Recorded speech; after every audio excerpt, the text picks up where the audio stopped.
welcome to the very first episode of Arriving in Nursing. I'm Debora Aust, and I'm really delighted that you're joining us. This podcast is presented by BBeFaP, the Berlin Advisory Center for Professionals with Foreign Nursing Qualifications. We support you with all questions relating to recognition and settling into everyday nursing work in Berlin. In this first premiere episode, we're focusing on a topic that matters deeply to all of us: fair recruitment as the very first step towards successful employee retention. Today, we want to show that good integration does not begin at the bedside or on the first working day. It begins with the very first contact abroad.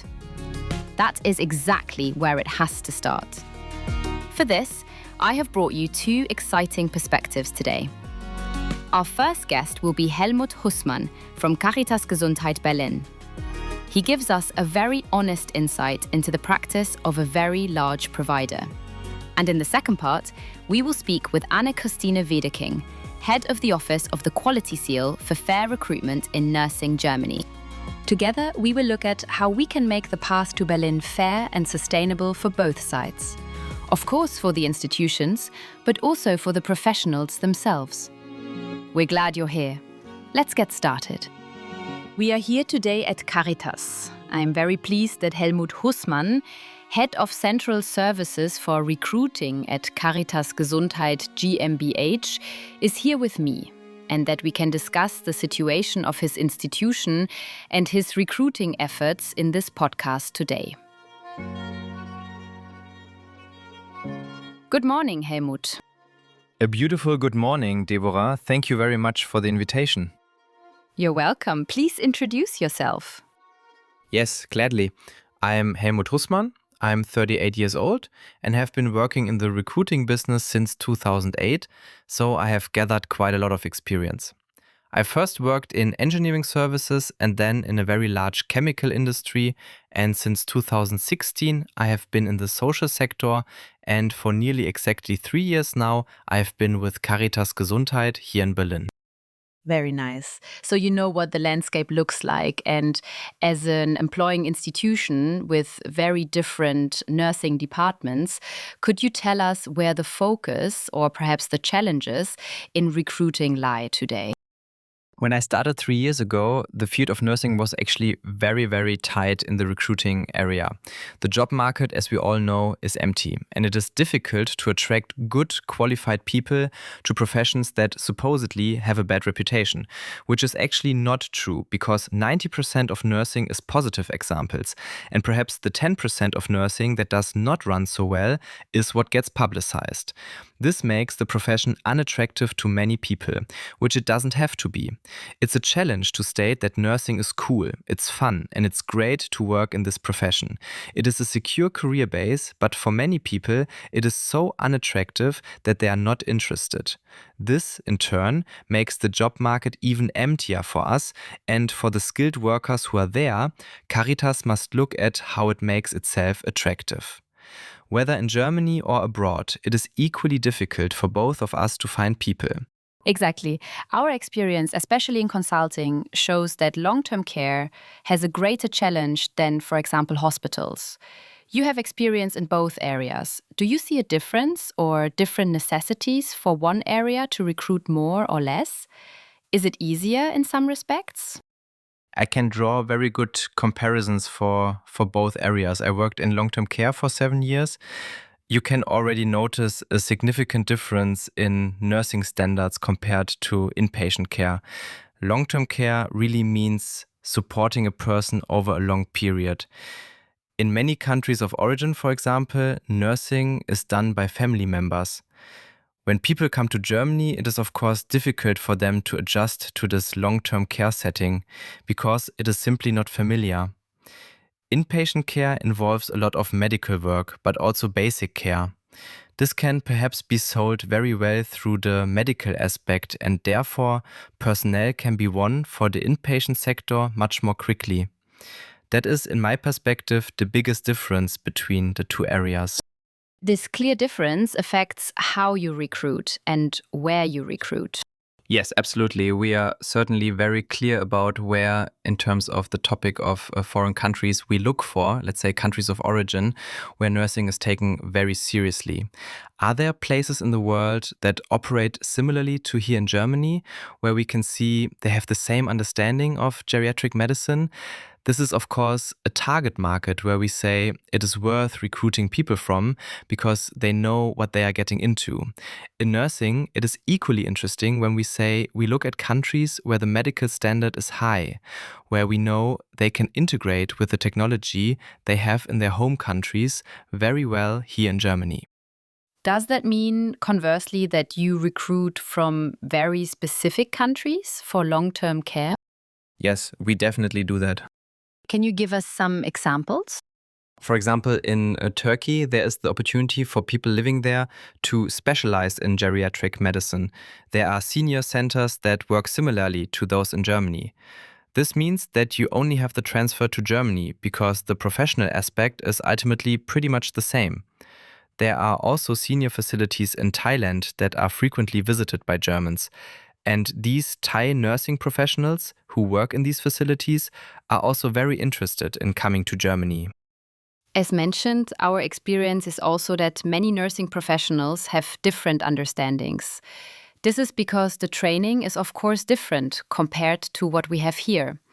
However, this also leads to some people having a bachelor's degree and then coming here for elderly care and long-term care.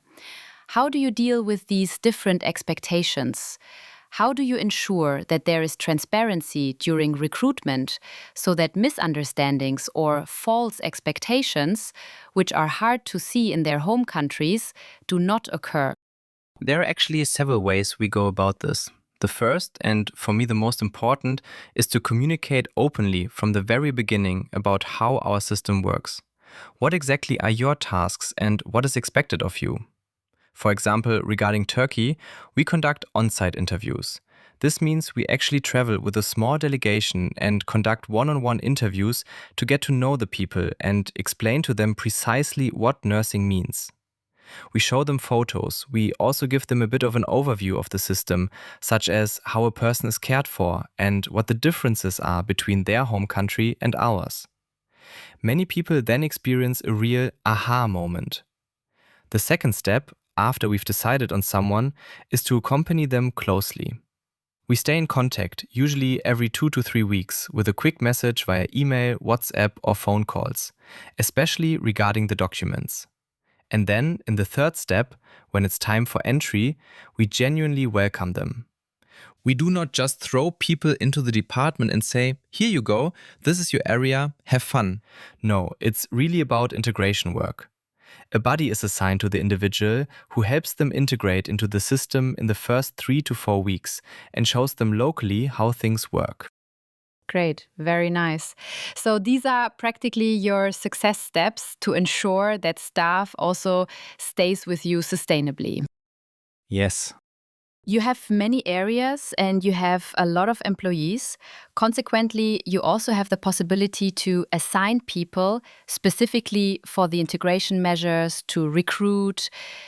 Many long-term care facilities here in Berlin do not have that capacity. From your experience, what should be taken away if one only has a small workforce and limited resources? What are the key measures you would say must still be implemented to make it work?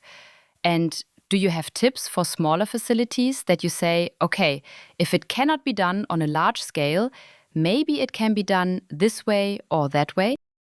It comes down to practical examples. The first important point is that one should have the courage. There should be a willingness to see recruiting as a core task, whether at home or abroad. It is an absolute core business that ultimately keeps the company alive. In recruiting, one should be willing to establish a team, even if it starts with just one person for a small company. One should invest the money. It's well invested money. Looking abroad, there is certainly the possibility of getting support from external partners. This is quite feasible, but should also be tied to financial considerations and a willingness to invest. What is important, of course, is that if you decide on this step, you should think holistically from the start.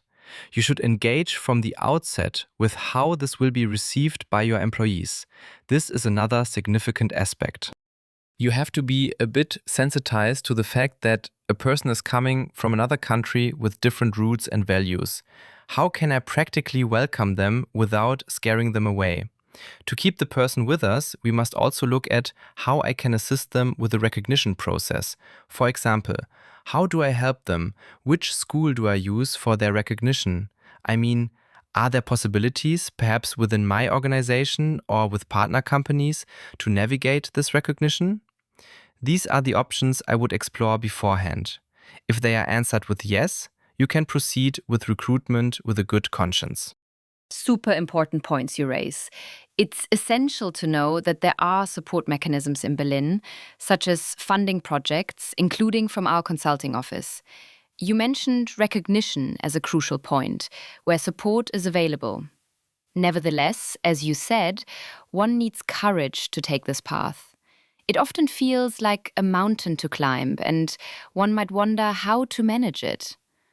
Looking back, what were the individual aspects that surprised you? Like, wow, I didn't think it would be that way. Whether it was harder or easier, your aha moments. My absolute highlight, which will probably accompany me throughout my entire professional life and beyond, is the wonderful story from the early days, which involved an Iranian skilled worker. The person wrote to us, we had a straightforward email exchange, and that started our contact. And she sent us her documents. We said, that looks good, but we need a recognition assessment notice. Then it turned out it was complicated, and sending documents from Iran to Germany is, after 3, 4, or 5 detours, we managed to get all the documents in their original form, which we could then have translated here. Then we needed to apply for the recognition assessment notice. We had no chance of getting a certificate of good standing there because women in Iran don't get certificates of good standing. So I called you, or it was my colleague who did, and you said, have her send a self-declaration saying that I am clean, etc. That actually worked out. And then she arrived in January 2024. It was really great to welcome her. She took off her headscarf and said, now a new life begins for me. I am so grateful to be here. She aced the adaptation course and has been a fully recognized professional for almost 3/4 of a year now and is super happy to be here. That really gives you so much back. And when you see her in the morning as you go to work or when she is just between shifts and you chat with her, it's fantastic. Her German has become quite fluent. She beams at you and you realize you've done something good. And that is what should motivate you to climb that mountain and say it's worth it. It's worth it for the person coming in. It's worth it for the person being cared for. And it's also worth it, and this is a bit of the background, for a recruiter in making a genuine effort. Wonderful. Exactly. That's a lovely story. I'm glad we could be a tiny part of it. Not every path is smooth. I know it always sounds very simple when we talk about it, but we got documents through 3 pathways and so on. It's often quite energy draining, time-consuming, and sometimes frustrating. You clearly say it's worth it, and I would totally agree. To a certain extent, it's the only way. You have to learn how the process works. You mentioned costs, and this is a recurring topic for long-term care facilities that aren't large. What are the costs, and does the investment pay off in the end? You mentioned upfront investments. If I'm willing to take that on, Yes, it's a very simple calculation. When I consider the costs of an empty bed for a company versus what I would theoretically pay to bring a person into the country, train them here, and possibly keep them with me in the medium to long term, then it's an investment that will pay off in 1 to 2 years. Then the bed will be filled long term with a nursing person, someone who needs care. And the person working at the bedside is someone I might have brought from abroad 1 or 2 years ago. Companies must keep this in mind. It is more expensive to close living areas or leave beds empty than to bring in staff from abroad in the short or long term. absolutely right. You are on the right track. You briefly discussed your integration measures or hinted at them. Which instruments are vital for integration where you would say these must be considered beforehand? You cannot just think about these issues when the person is already here and in the recognition process or in the adaptation measures. What things would you concretely recommend to a long-term care facility in Berlin and say you must think about this in advance? These are actually small everyday details. First, of course, is the language. One must realize that many language institutes abroad teach High German. I am a native Berliner, and if I were to start speaking in Berlin dialect and I say, ich muss mal schiffen, the person would look at me and ask what I want with a boat, which means Schiff in German. Everyone knows the person has to go to the restroom. These are the little intricacies that the company needs to consider and say, okay, if I really go through with this, I need to make sure that my existing staff is sensitized to make it as easy as possible for newcomers to integrate through language. The second aspect is that recognition and integration take time, and that you must be willing to provide a person, or preferably a team, of practical instructors to assist them during this recognition process. If questions arise regarding nursing or what is, for example, hand hygiene, where are the differences? These are not only language barriers, but also application barriers, as methods may differ from one's country of origin. The third aspect is also what happens if someone experiences homesickness. Is there someone in the company they can talk to who helps them through this difficult moment and says, hey, I'll come tonight, we can go to a restaurant together or go home for a meal. There's always something in Berlin. From my perspective, those are the three aspects that are particularly important for long-term care. Yes, there's another topic that I think concerns all facilities in Berlin: housing. It is a challenging issue because the housing situation is difficult not only for nursing professionals from abroad, but generally across the board. Now, I know that you have provided housing, which obviously facilitates coming here when you already know you have a start at home. What would you recommend from your experience if that cannot be provided? In fact, we recently experienced this situation. About 3.5 years ago, when our housing facility was partially renovated, we also faced a bit of a shortage of accommodation. We turned to a hostel here in Berlin that was willing to provide a registration address. We practically rented the hostel, which had 14 small rooms with a beautiful view of a forest area. We rented it for about a year to accommodate our Indian apprentices. It worked out wonderfully. The hostel operator was happy, receiving regular monthly payments for a year. The Indian professionals were super happy because they had, in a sense, a cool luxury.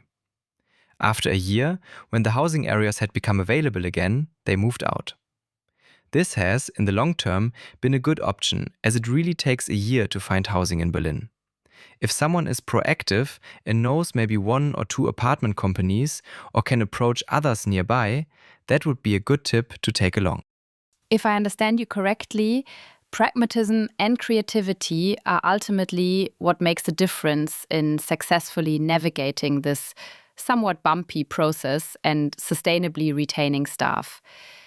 Now, perhaps to conclude, there are, of course, many unsolicited applications that probably come in to you or recruitment companies that knock on your door saying, I have this many apprentices or nursing professionals from countries X, Y, and Z. How do you handle that, and how do you ensure that it remains fair and transparent for everyone? We are lucky to have a team that exclusively deals with foreign employees, which also takes care of 90 to 95% of the pre-selection. We have 3 years of experience with this now and can assess very well how likely it is that an applicant can go through the recognition process and succeed. Many have already organized their recognition assessment notices beforehand, which helps us as a company and can serve as an initial signal that the person might fit. With the people, we sit down online, conduct the first conversation, and essentially complete the first pre-selection. We then show the candidates to the stations afterward. With the large number of unsolicited applications, it is always important to keep an overview. For that, you need a system. Outlook isn't sufficient. You really need a management system, and that is something you should afford and implement as your company grows. Okay, keeping an overview is a very important point you're raising, but how do you ensure that it's still fair and that there are no upfront costs incurred by the skilled professional or the apprentice? So you are saying, yes, this is good for me. I didn't have to pay anything. Everything has already been covered. How do you ensure the person does not fall into debt? As Caritas, we essentially have a promise that I think is very deeply rooted in the company. We focus on people. From the very beginning, we actually cover all costs that arise, whether it's translation, flights, or even the first month of the monthly transportation ticket for public transport. We promise that as well. This is also visible on our career page. It's what we consistently communicate in our external communications and in the job postings we place abroad. There are no costs for you, and we stand by that. I know there's also a certification for Fair Recruitment, which we have indeed considered. Be sure to stay with us. In a moment, we will explain why the seal is not just a nice sticker on a homepage. Above all, we will talk about how transparency can protect people from debt and why good matching is the key to ensuring that nursing professionals not only come to Berlin, but also genuinely want to stay here, gladly and for the long term. Great. How do you guarantee planning security? When looking at personnel policies in individual facilities, people retire or they decide to pursue different paths, saying, I've trained for this profession, but there are other horizons I might want to explore. How do you ensure you always have enough staff? Yes, there is indeed a very close exchange between the management of the different locations, typically every 2 to 4 weeks, depending on the size of the location, where we also discuss current personnel issues. We plan well in advance. For instance, if we know that we have a certain number of apprentices for 2027, we already start the first discussions in 2026. The same applies to potential expansions or retirements. It is essential to conduct personnel planning continuously so that we can almost say on a daily basis what we need in 3 or 4 weeks. There are always ad hoc issues, no doubt about that. But those are exceptions. Through such monitoring every 2 to 4 weeks, effective planning is very achievable. It doesn't take long either. Once you have standardized the process, it takes about 10 to 15 minutes in conversation. This person is leaving. What do we want to do? What measures need to be taken? Then we decide and get to work.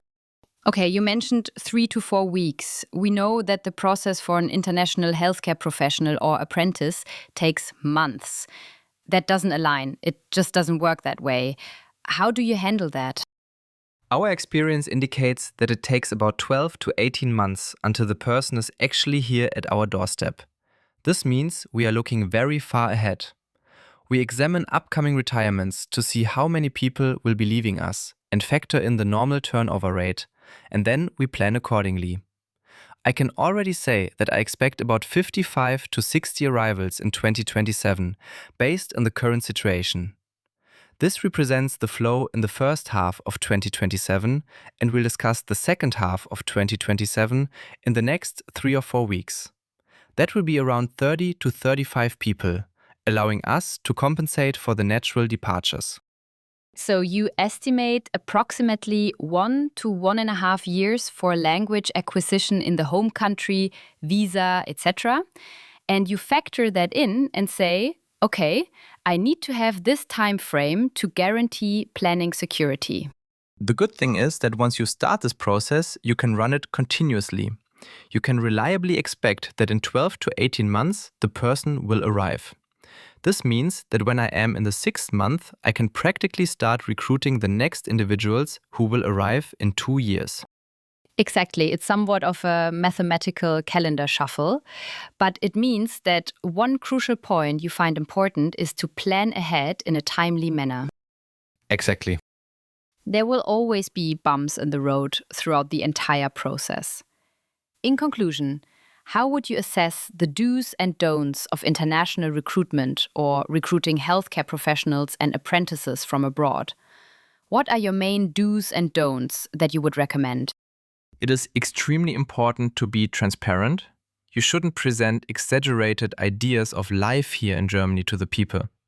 You must stay relatively close to reality, because the individual is leaving their home. That is a significant step. If they arrive here and are met with maximum disappointment, it's not good for anyone involved. That is the most significant statement I can make. It's also important to remember that a person is not just here to work. They are starting a new life. You should really facilitate their ability to live well and pursue their own interests here. It's crucial to see not just the workforce, but the person. That should definitely be taken into account. What should not happen, and I repeat this often, is to assume that the person arrives and immediately starts working, and then you leave them to figure things out on their own, essentially throwing them into the deep end. That is a no-go. It should absolutely be avoided. I know there are companies that do that, and it's terrible. Many of those who have experienced this can be traumatized, and that's not good. People should be genuinely welcomed. I believe that is the greatest thing you can do. Beautifully said. I couldn't have phrased it better. Especially welcoming, as you mentioned earlier, also means preparing the existing staff for this. You can only welcome someone if those doing the welcoming know how to do so and understand the workload and relief that will come to the team when new employees arrive. It's not just additional work. It can also help the structure in the future. Thank you very much. You're very welcome. It has been a great pleasure to sit here with you and discuss this topic. I wish you continued success. Thank you.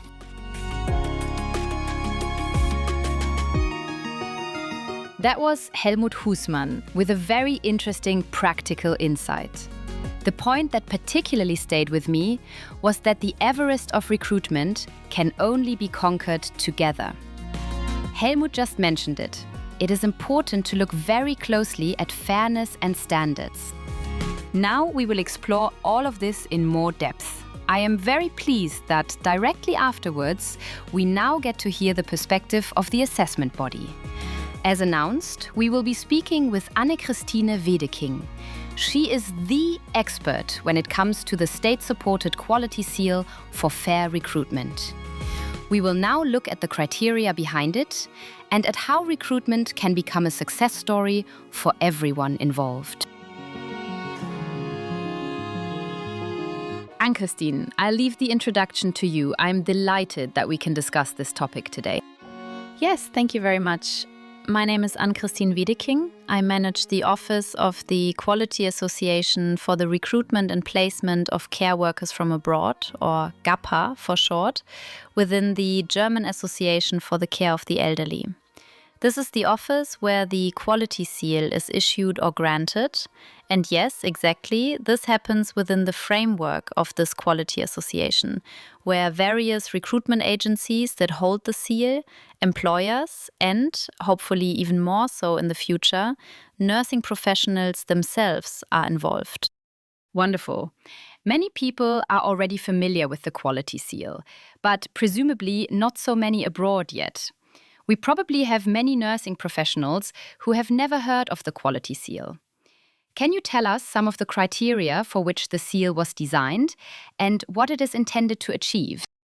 Regarding its visibility, that is precisely why we are currently planning various social media campaigns in the countries of origin, where professionals who have already come to Germany themselves or who are still in the process and are still in their home countries explain the quality seal or present what it has done for them in order to create a bit more awareness. Basically, the criteria for the quality seal are transparency, written documentation, and ensuring that the economic risk is not outsourced to the nursing professionals.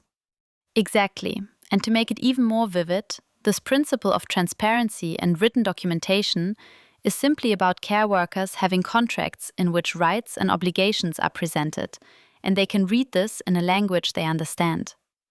Exactly, and I think that's where it already starts when talking about what actually constitutes fair recruitment.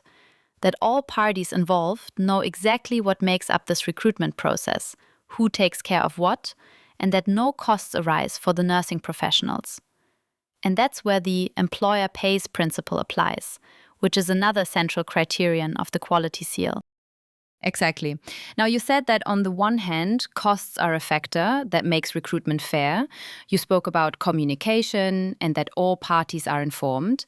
Who can apply for a quality seal in the first place? It can be applied for by recruitment agencies and facilities or hospitals that recruit themselves. That means those who recruit specialists from abroad without involving an agency. And how do I see if I am a nursing professional from Mexico, for example? How do I see that a recruitment agency or perhaps even an employer from Berlin is certified or bears this seal? You can definitely recognize it by this RAL quality seal. It's a square or rectangular format where it is depicted and also written out. Specialists, but also employers, can find information on our website, or websites rather. There is a German website, which is mainly viewed by employers or clients of the recruiters. There is a list of which agencies have this quality seal. You can also filter it by country. And what's really cool is that in the coming days, our international website will also be published in Spanish. That means if I'm a specialist from Mexico, I can go to this website and see which recruitment agencies are actually active in Mexico and whether they have been awarded the quality seal. That is very cool. Since we also provide Spanish language counseling as a counseling center in Berlin, that is of course wonderful.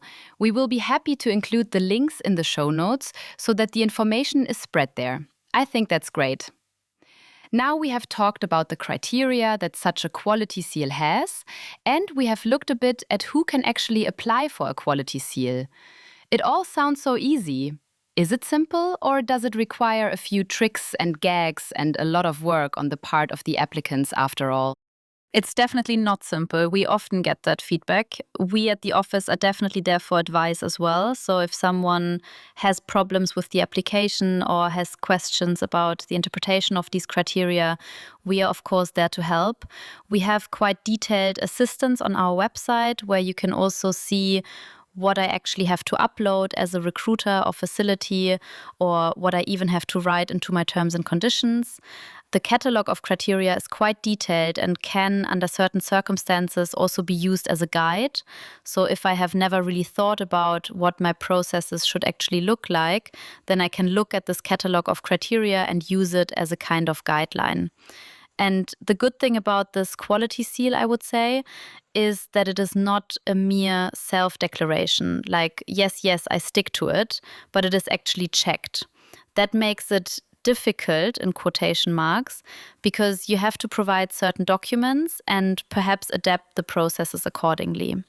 Exactly, but it is audited, and we don't do that ourselves, but we contract external auditors who then look at these documents.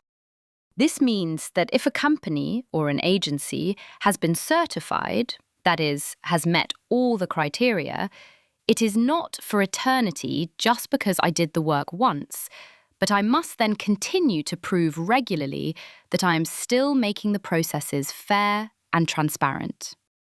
Exactly, and that happens in two different ways. Firstly, this quality seal is always issued for 2 years, which means that after 2 years it must be checked again. And in the meantime, the companies are required to carry out self-monitoring. That sounds more complicated than it is. You could also simply say internal quality management. This means that if the agency finds out, for example, that language school XY in Mexico is taking money from the candidates after all, and the agency learns this, then the agency must prove how it dealt with this and that the costs were reimbursed to the nursing professionals. So this type of internal quality management also plays a role here. That's a good point, because from the counseling perspective, we often see that nursing professionals are unsure to what extent they are responsible for paying for language courses, for example. Or even if they are in language courses in their home countries, they cannot earn money at the same time. And that is what you mentioned before with the employer pays principle. And I have another question there. To what extent can specialists directly reach out and say, I know you are certified, dear recruitment company. I know I don't have to somehow manage my own maintenance and still pay for the language course and this and that. Who do they turn to when they notice that it isn't working somewhere in the system, even though a quality seal is there? They can definitely turn to us, and that actually happens. And then we are obliged to investigate what actually went wrong. In that case, an agency could protect itself and say, no, we listed this here, and all processes are as we stated in the audit.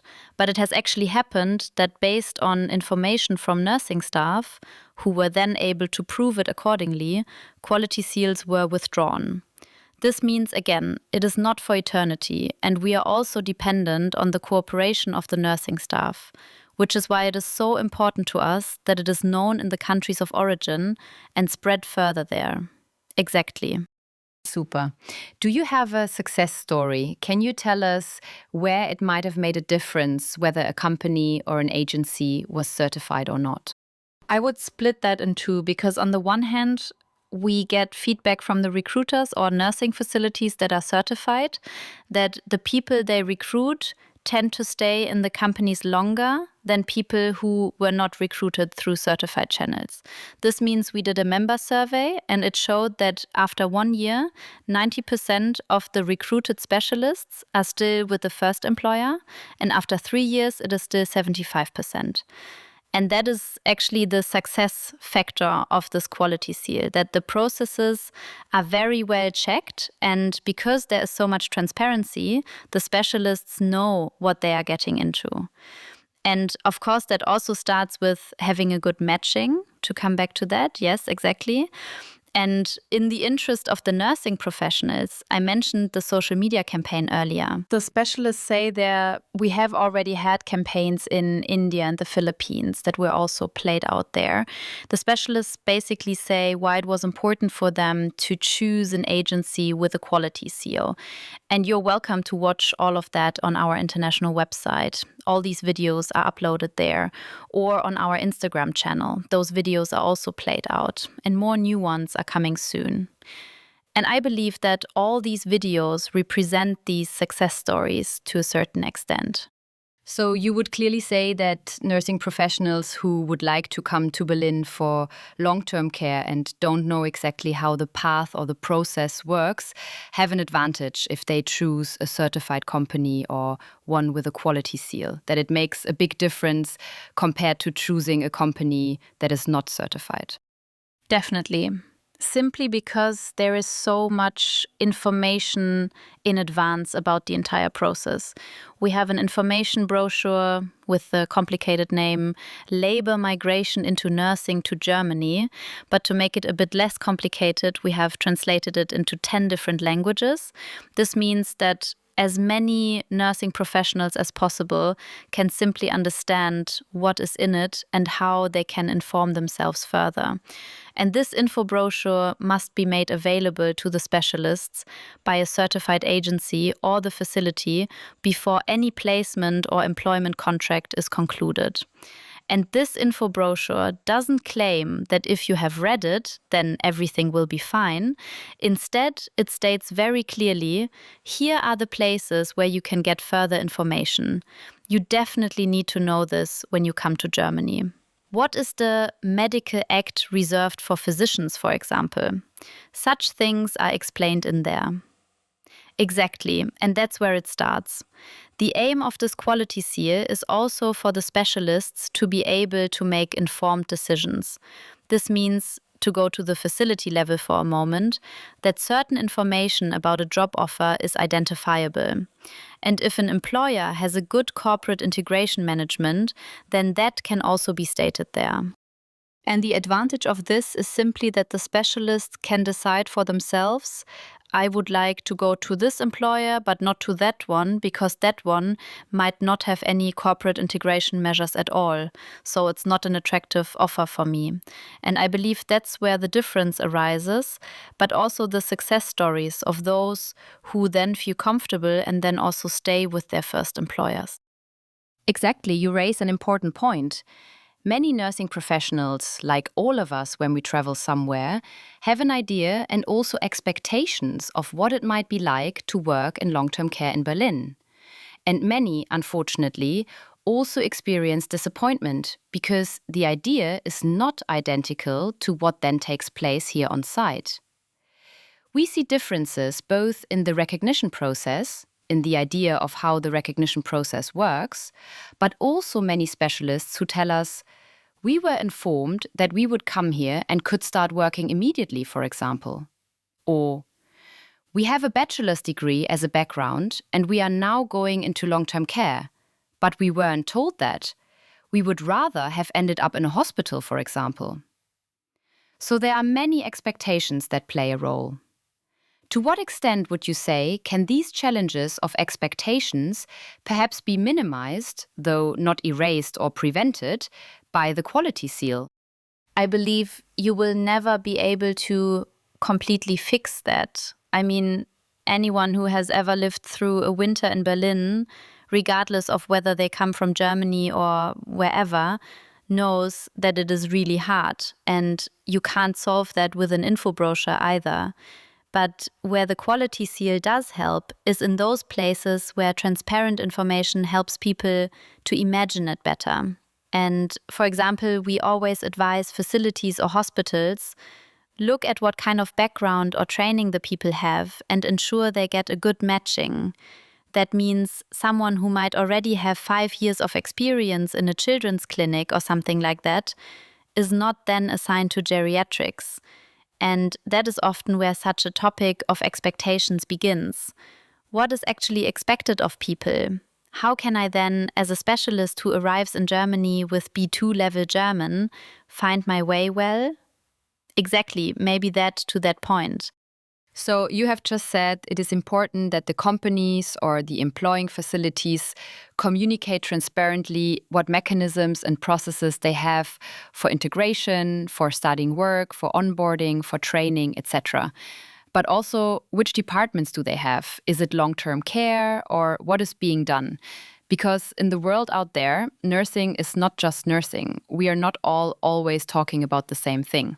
So these are criteria that you say are important to be communicated transparently. To what extent does this also affect recruitment agencies? They don't have an integration management because they don't employ the people directly, but rather place them. To what extent does the seal help there? Well, the recruiters are placing something, and that is usually employment contracts between an employer in Germany and an interested nursing professional in the countries of origin.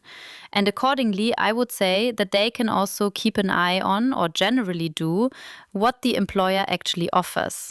That is where I would say a good agency differs from a not so good one. They can simply pay attention to which customers they might work with. And if this customer, that is the employer in Germany, has a good corporate integration management concept, then that essentially initiates this long-term stay. And that is where the recruiters also have a responsibility to make sure that they don't place people into employment relationships where commitment and repayment clauses are agreed upon that are beyond good and evil. Unfortunately, we still hear again and again that this exists. That the specialists are somehow bound for 3 years, and if they leave earlier, they have to pay back a super high sum. And that is, of course, not compliant with the quality seal, and that is then addressed accordingly by the criteria of the quality seal, that the recruiters and facilities make sure that this doesn't happen.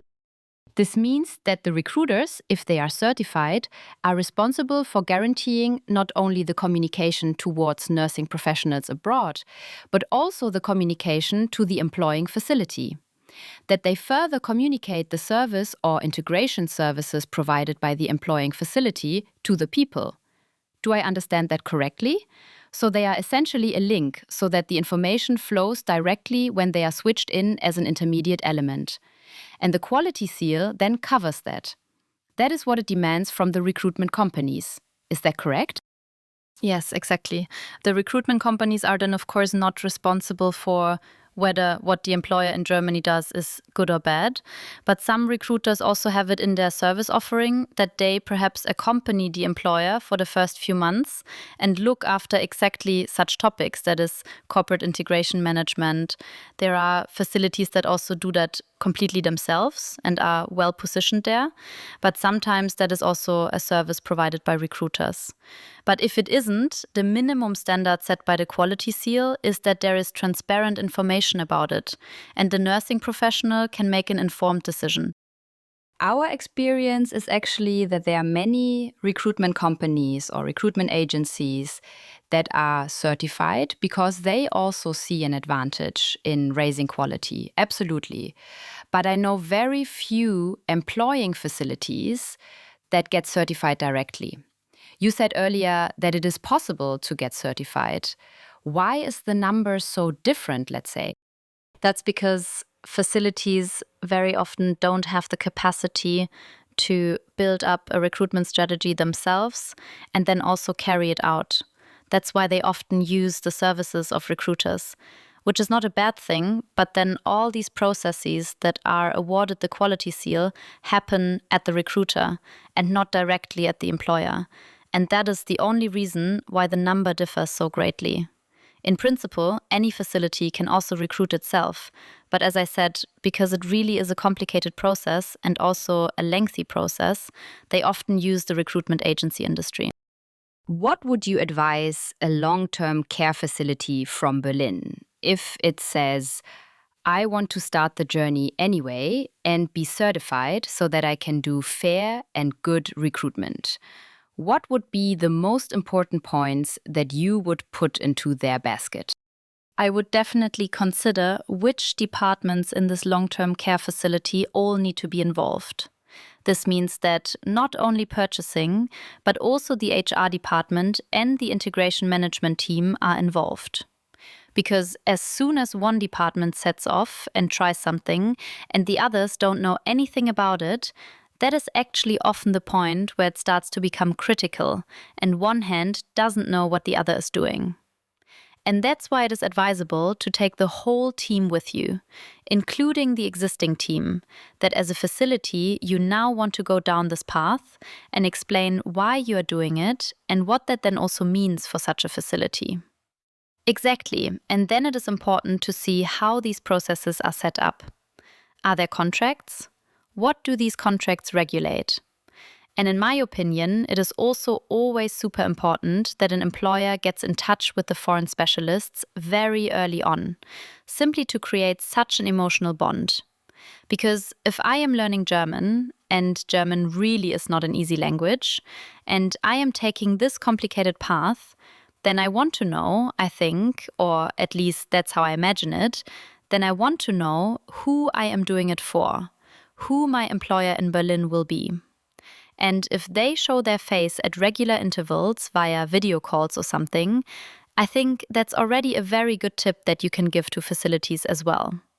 And it actually doesn't matter whether they are working with a placement agency or recruiting themselves. Because when facilities see the recruiters as partners instead of service providers, even then, I believe, a switch is flipped that brings a different understanding of this entire recruiting process. Namely, that the employer also has a responsibility, regardless of whether they outsource it to recruiters, in quotation marks, or whether they handle it themselves. Absolutely. So humanity must be preserved, and I find that a very important aspect that you said, that the whole team at the employer must also be considered when you set off on this path. You also mentioned integration measures and also said that for a sustainable bond with specialists, it is important that measures are in place. And if they aren't there, that they are developed, ideally before and not during the process. Absolutely right.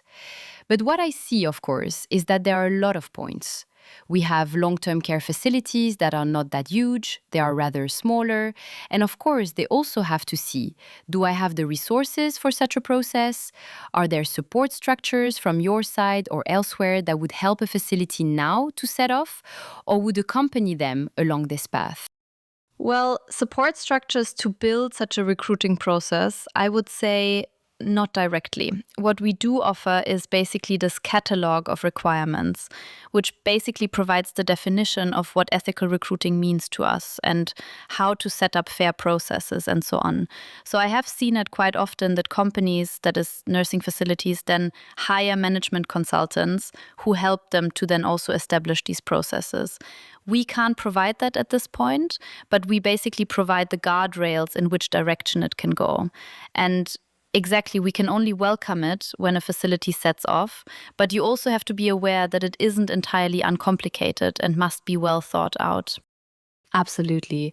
There are also support projects nationwide that support integration measures in facilities, in long-term facilities, but also in others, which is certainly a very important thing. You're absolutely right. It is not a sprint, the whole thing, but rather a marathon that you run here.